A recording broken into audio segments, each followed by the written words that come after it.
Now see a refraction from denser to rarer medium at a convex refracting surface. Suppose we have taken a convex surface like this. This side is a transparent material. This is the pole. This is here somewhere is here we can take C. This line is known as actually principal axis. This is P here. This we can take as C here. Suppose object is lying over here. We take two incident rays, one like this and one here in this way. And in this case, we draw the normal at the point of incidence. So, we will be getting the normal like this. This is called angle of incidence, and this will, after refraction, it will be going away from the normal and it is going to meet somewhere here. This is the formation of image. Now, we can take this is angle of refraction R. So, here we take this point A and draw perpendicular, that is AM. This is angle alpha, this is gamma and this is beta. This we can take as mu2 and this we can take as mu1. According to Snell's law, here also we are getting the real image. According to Snell's law, we can write mu2 1 is equal to mu2 upon mu1 is equal to sin R upon sin I, because refraction is taking place from denser to rarer medium and we have to write refractive index of denser medium. So, we can write sin R upon sin I, that is equal to R upon I. Now, we can cross multiply. So, we will be getting mu2 I is equal to mu1 R,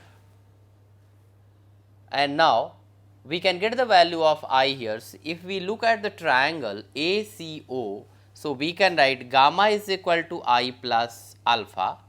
So, we can write I is equal to gamma minus alpha.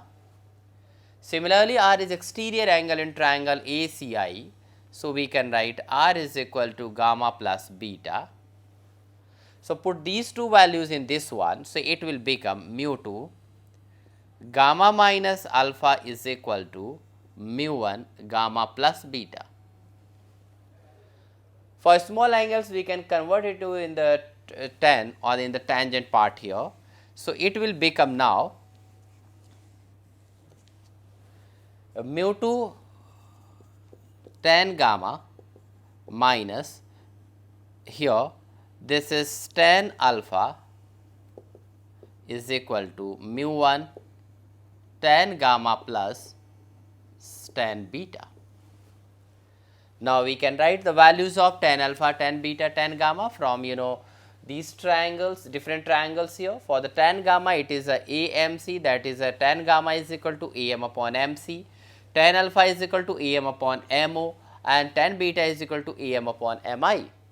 So, we can write mu2 AM upon MC minus AM upon MO is equal to mu1 AM upon MC plus AM upon MI.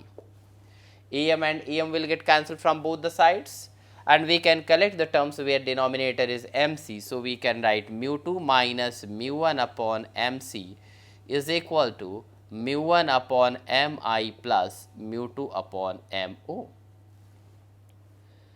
Again, we can write as a sign convention now. So, MC is equal to PC is equal to here minus R, because it is the radius is this side opposite to incident rays. MO is equal to PO is equal to minus U and MI is equal to PI is equal to V. We can use all these sign convention and now put in these values here in this equation. So, we will be getting here after putting this, the relation will become here mu2 minus mu1 upon minus R is equal to mu1 upon V minus mu2 upon U. So, this is the relation between refractive index, object distance and image distance when refraction is taking place from denser to rarer medium. So, now we have got the relation for the rarer to denser medium and denser to rarer medium for convex surfaces. Similarly, we can get these relations for concave surfaces and for the different location of the images, whether the images are real and virtual. If the refraction is taking place from the denser to rarer medium, whether it is a surface convex or concave, in both the cases formula will remain same. Similarly, for the rarer to denser medium, formula will remain same whether the surface if the surfaces are changing, but the refraction must be from rarer to denser medium.